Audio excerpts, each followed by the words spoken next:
I'm sitting here with Dominic Gould. Can you tell me a little bit about yourself, please? Yeah, I'm currently at the University of Hertfordshire.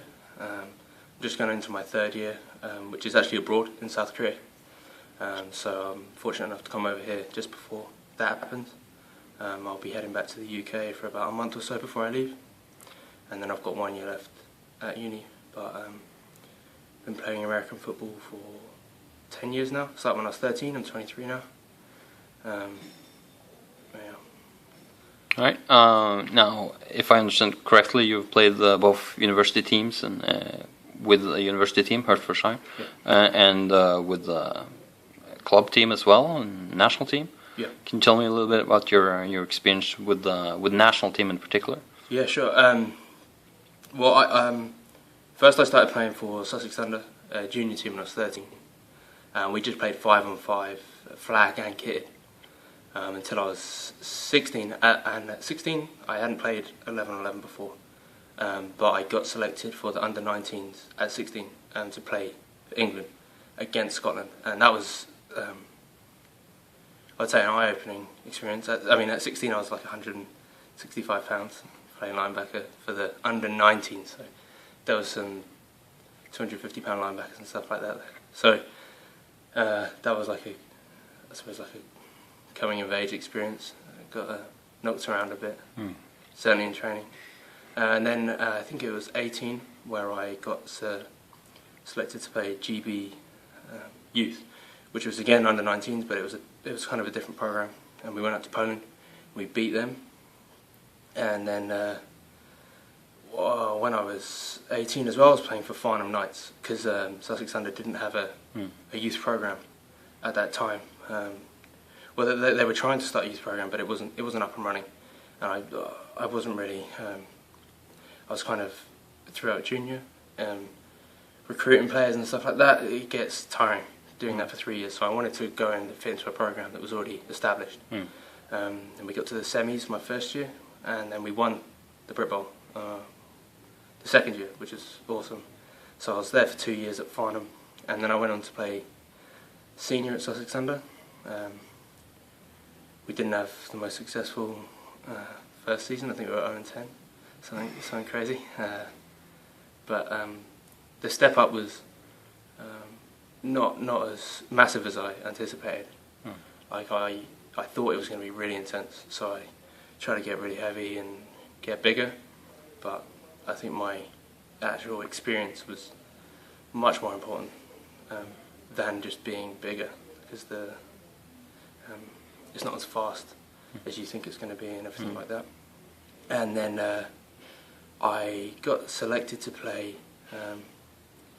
I got selected for the squad for GB Senior, my first year of university, and I've been to a couple of trainings, but financially it was difficult for me to play uni ball and still attend these senior camps, because it costs you money to play for your country, which is something that we struggle with in the UK. That maybe in here in Norway, you guys have better funding for your teams and everything. And then I got selected for GB Students, which is at the time was much more important to me, because it's something that I won't be able to do once I'm not a student anymore. So I put all my effort into that, and we went out to Sweden. This year I was fortunate enough to captain the team, which is a real honour, and we put a beating on Sweden, and I'm really happy with the way we presented ourselves out there. We were professional. For all the rivalries, or so-called rivalries, that happened within the university, I think all of the players really got on one another. I mean, got on with one another. A lot of the guys I knew through being in the game for a long time, through playing junior, through playing youth. I meet many people.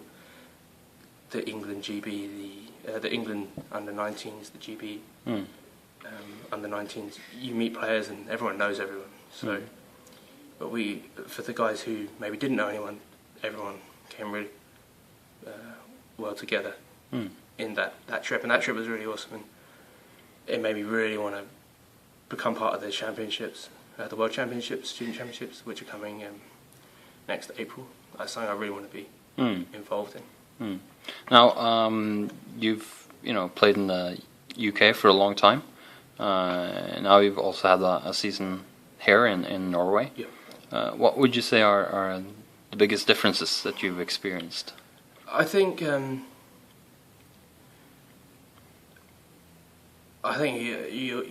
you'll agree that when you start to play football, it becomes your life. Like that's the thing that you do. If someone asks you, what do? You play American football, even though you're playing at an amateur level. In the UK, the major difference for me is so many players are putting the kind of time and effort and training as if they were pro or semi-pro athletes. The amount of effort they're putting into it, and I wouldn't say it's in vain, because many of those guys get to compete at GB, and they get to play in big games and stuff and things like that. But I think over here,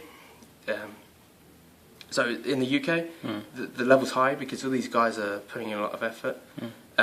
Football's been in the UK since the 80s, so there's a lot of experienced guys. There's some guys that have been playing 20 plus years, and that shows.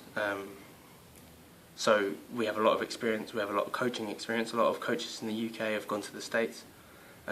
So I think fundamentally, the UK is probably a higher level in terms of homegrown talent, if you know what I mean. Over in Norway, we've got guys like John Bailey, who's been in the NFL. So he's like an awesome player with more experience than anyone I've ever met, of course. And then you've got him playing next to someone who's playing football for the first time ever. So that that comparison makes the level really interesting, because I think thinking ahead, Norwegian football can be absolutely awesome, because you guys can. I think in the UK we're not allowed American imports. We don't. One, we don't have the budget to pay for these players, but two, I don't know why it is how it is, but we feel like maybe we don't need them, or I don't know. But I think if the UK could implement having the American guys, especially American coaches, because these guys know a lot, and they can really make a difference. Like I've noticed being over here, being around Reed, being around Jorma, learning.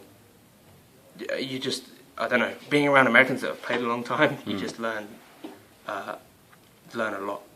And in the UK especially, I feel like in some times I've been playing longer than, or been in the game longer than coaches who are coaching me. So that is a difficult situation for me sometimes. You just kind of have to grit your teeth. But yeah, so being over here, you've got the influence of Americans and Norwegians. They're big guys. A lot contact sports are like pretty popular over here. So I think potentially Norwegian football can be awesome. It's still new, and you have the ability to get Americans over here. The interest is rising. The funding is there. That's the most. I mean, it's an expensive sport. So the fact that you guys have the funding to make your sport grow is going to be great. For now, if I understand correctly, you came from the Hurricanes, which is a pretty good program. Yeah. How would you compare that to what you've seen here, both with the league and with the team facilities and so on? I think the facilities that we have here, Abelan's are amazing. Like this is the best football facility that I've been a part of. The training facility, in terms of having indoor turf, being able to run sleds, weightlifting platforms, squat racks, all of that kind of stuff. The training side of it is awesome.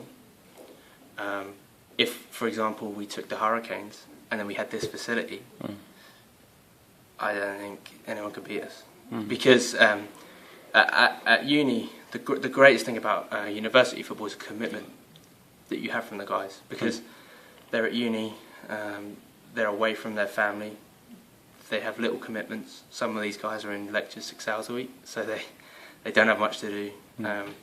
We train 3 times a week, football, if we don't have a game. Tuesday, Thursday, Sunday. Tuesday we always have classroom session, which is something new for me. Coming from senior football, there's not as much classroom, because you've got guys that are doing 9 to 5 working. At uni, these guys have to be there.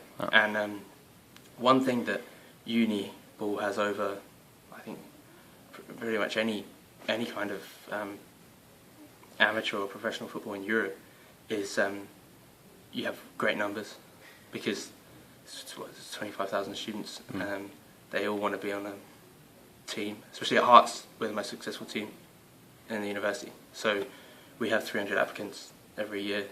We have to cut it down to 40 or 60, something like that. So, and we have over 10 coaching staff.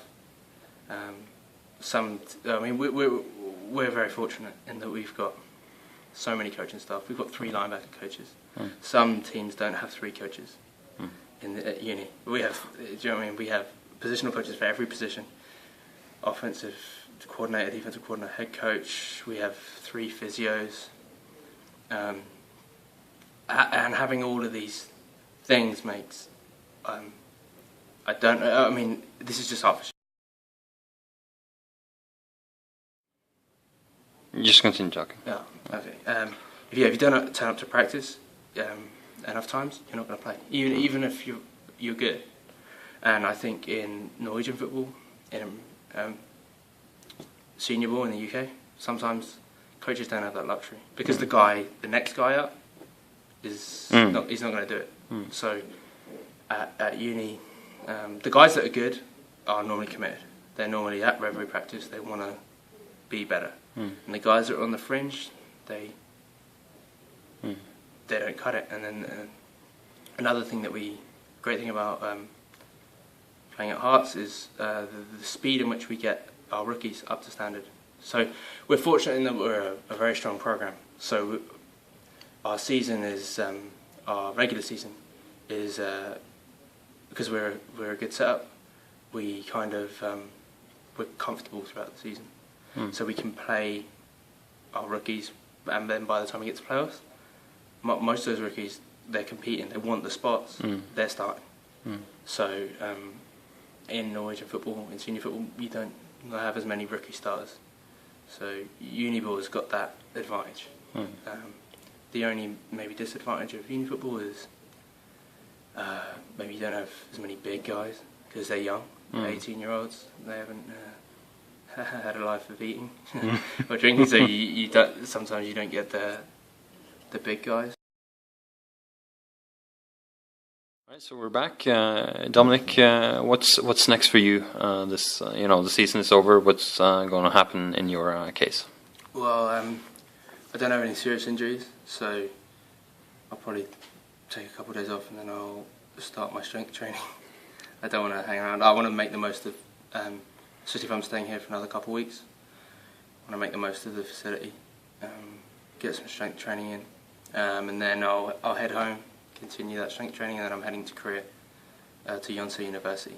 So they have a team, so I'm going to play there as well. I want to find out what that level's like. I've heard that Korea are going to the World Championships, their student program, so I want to see what the student league's like. That could be really fun to play over there. Maybe I'm like the first, certainly, guy in the UK to go over and play football in South Asia. So that's really exciting. And then my intention is to be back here. I like being in Stavanger. I think this place is kind of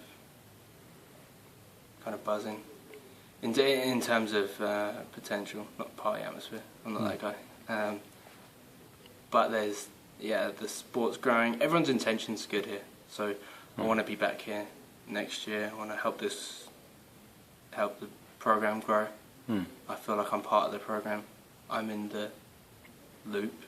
I'm in the future of the club. So I'm going to do what I can to be back here. And when I'm not here, it's a club that I want to be part of.